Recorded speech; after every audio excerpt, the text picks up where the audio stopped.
Good evening, everyone.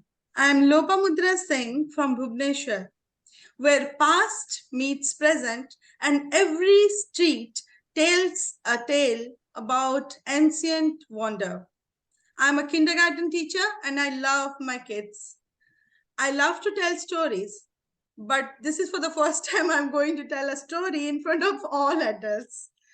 I love to tell story to my kids so I can use my hands, puppets, everything. But this is something different. So let me try this. So here I am with my story. The name of my story is The Magical Pitcher. On a blazing hot summer afternoon, an old man walking down a narrow village path, tired and thirsty. Right by the end of the road, he spot a small grocery shop where the shopkeeper was fanning himself and shooing away the buzzing flies. The old man flopped down on a bench. He was so tired that for a while he couldn't even speak. Finally, he opened his mouth and uttered one word: water. Well, this village now suffered a terrible drought this year. The land had become barren and deserted. It only rained once in a year. Every morning, groups of men and women walked a long distance to fill their pots from a stream. They used it for the whole day. So no one wanted to waste a single drop of water that they had collected. But how do you say no to a tired, thirsty old man? Without a second thought, Ravi, the shopkeeper, who is a very kind hearted man too, poured out a tumbler of water and gave it to the old man.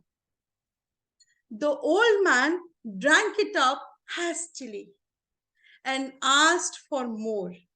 Without waiting, Ravi gave rest of the water to drink.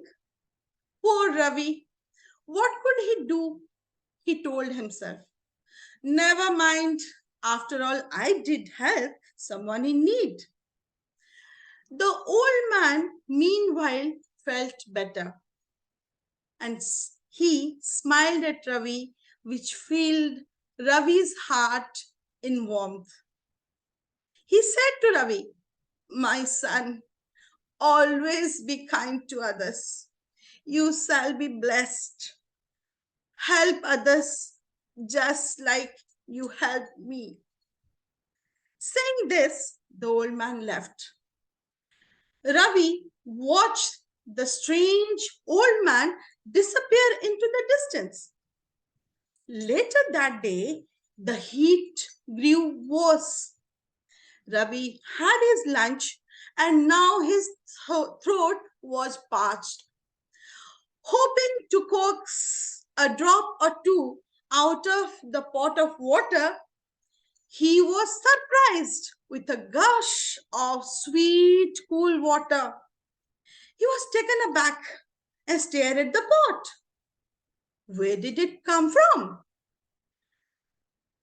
Then he could heard that his friend Karim limping towards his shop.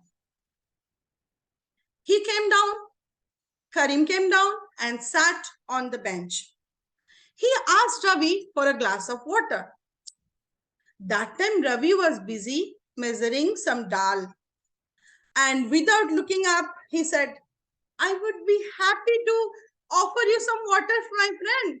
But the most of it, I gave it to someone and the rest I have finished. What? What are you saying, my friend? I can clearly see the pot brimming over the water.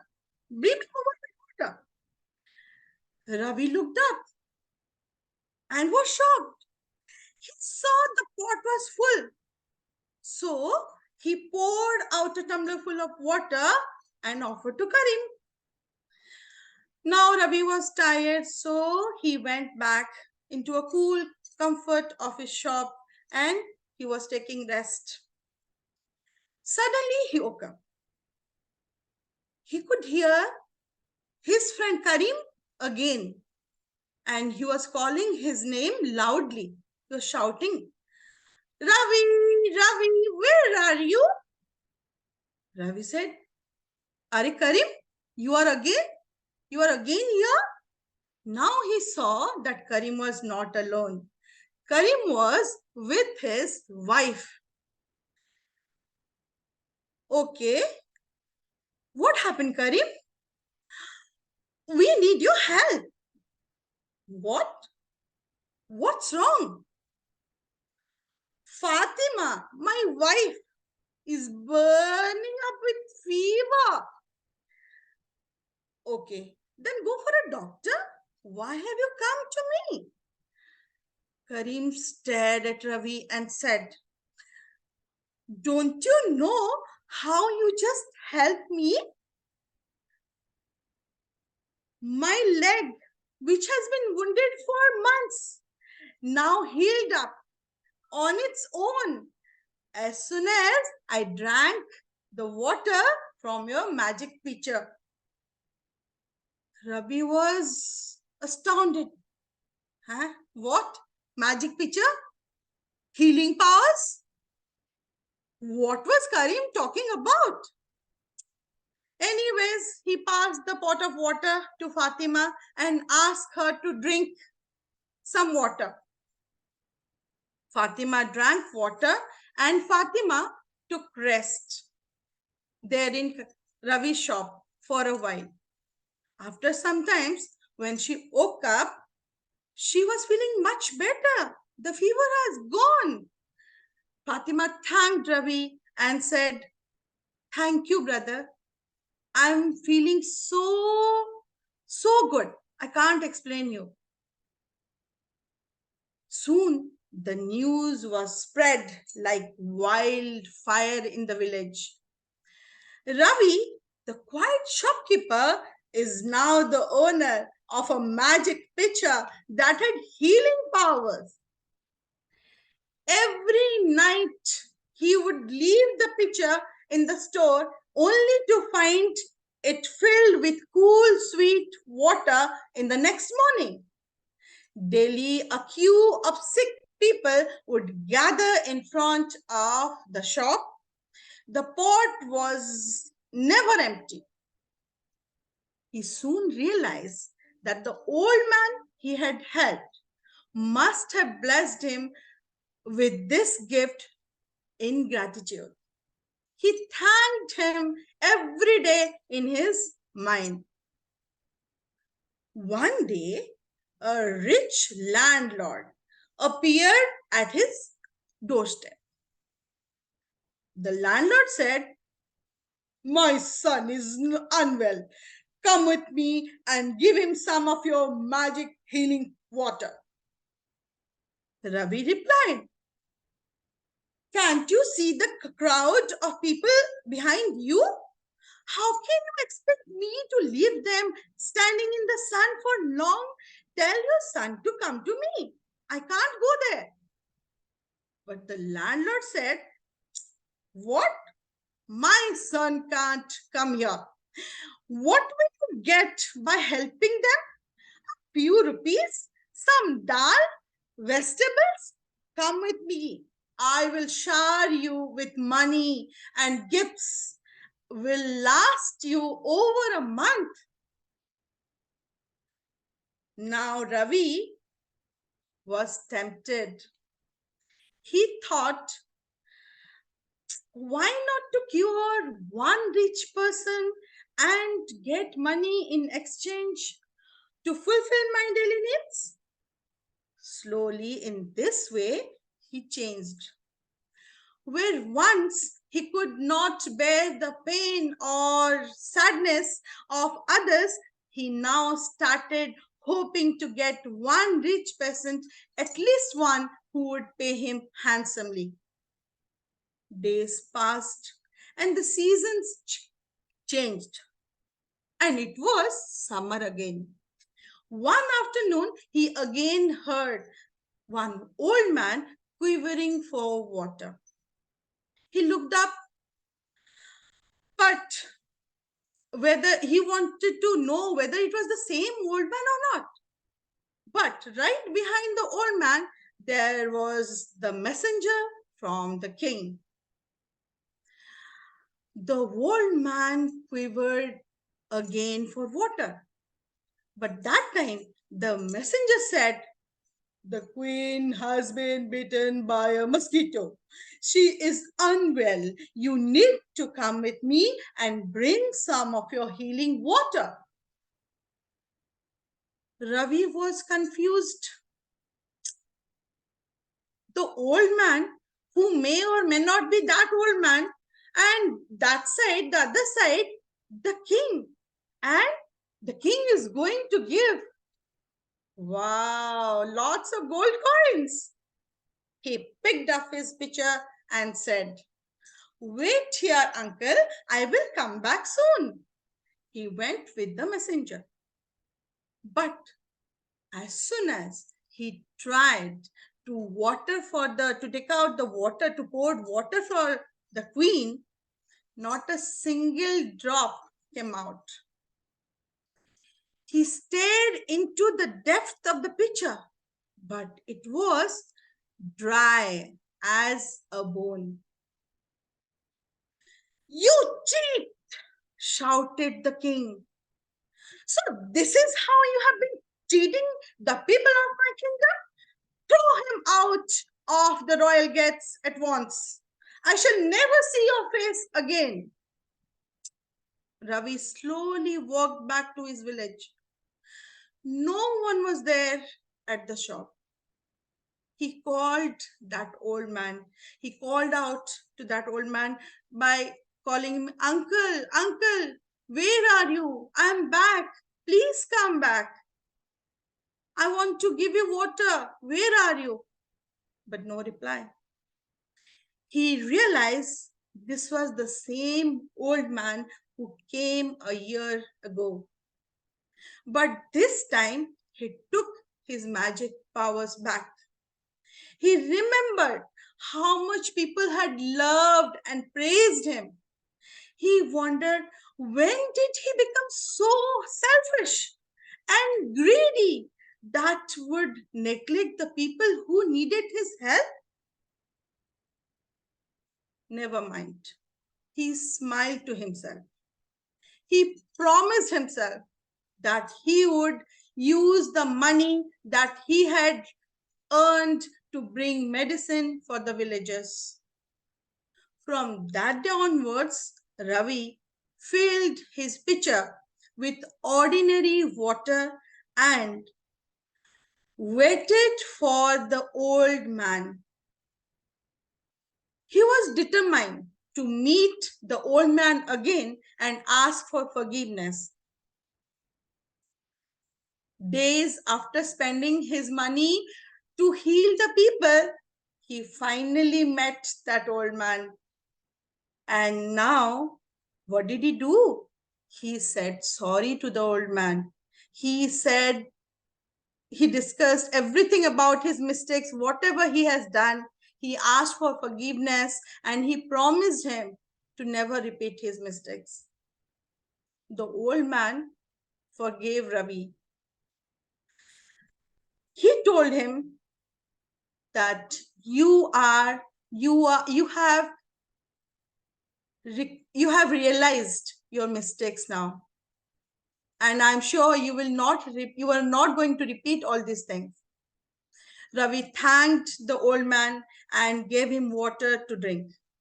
The old man left satisfied and blessed Ravi, and Ravi was overjoyed to find his pot full of water again. Now, from that day onwards, he helped the villagers and never discriminated against the poor. Few lessons we have learnt from this story are: We should not discriminate between the rich and the poor. Never blinded by greed. It is not only important to accept your mistakes, but also learn from your mistake and correct them. With this, I end my story here. I hope you all liked it. Thank you so much.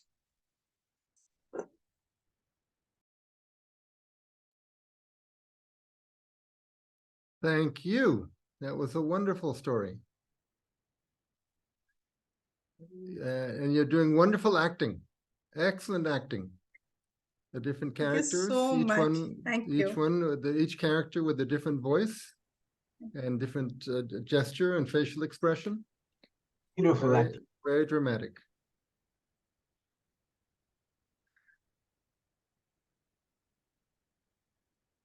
So where's that story from? Did you make it up, or is it a folktale? It's a folk tale In India. in India. Mm-hmm.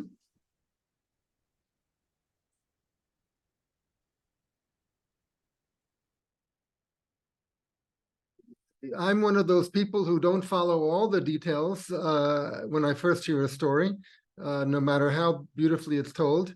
But I have the feeling that it was about how, okay, water in itself is healing, but it has to be given with love and sincerity. It's the love and sincerity that really facilitates the healing. Is that part of the meaning of it for you? Yes. So we can't just go through the motions. It has to be from the heart. Anybody else? Any thoughts?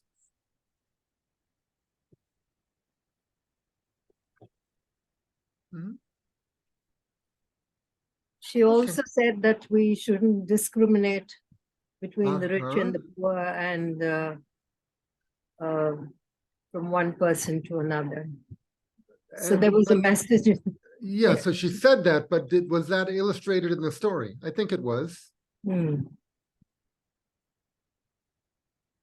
Mm-hmm. Good. Okay, Lopamudra, thank you very, very much. Oh, Veena, did you want to say something? Go ahead. Yes, this is a question, Eric, actually, to you or to other tellers. So what genre of, in folktales also, are there different different groupings? Well, sure. And how do we group this? Like, you know, the theme is, yes, it's about gratitude and understanding oneself to heal, to be not be selfish. So how do we group these kind of stories, or is there something like that? Well, there's different ways to group. One is by the content of it. Scholars have made these big, giant databases where they identify different story elements. But I mean, basically, a folk tale, what it means is that it's not made up by any individual. It's made up by a community, and it used to mean that it was passed down from generation to generation, spoken. But now the field of folklore also says, well, it doesn't have to be passed down. It just has to become conventional. It has to become popular on the grassroots level. So if many people like it and know it and share it, it becomes a folklore and a folk tale. So then within folktale, there's the animal stories. There are fairy tales, which have some sort of magic in them, some sort of supernatural in them. Did this story have any magic or supernatural? A little bit. Little bit. Yeah. When when he went to the queen, the water didn't come out. That's right. That's right. And when Karim came, the he was pitcher being was full. kind, the water would flow out. Mm-hmm. Mm-hmm. Now in India, you have a different classification system. You have grandmother stories. And that is such a broad and wide classification system. It includes epics and it includes all traditional stories. So it's a folktale is one type of grandmother story. Thank you. Mm-hmm. Thank you. Mm-hmm. Okay, let's stop the recording. Thank you again, Lopamudra.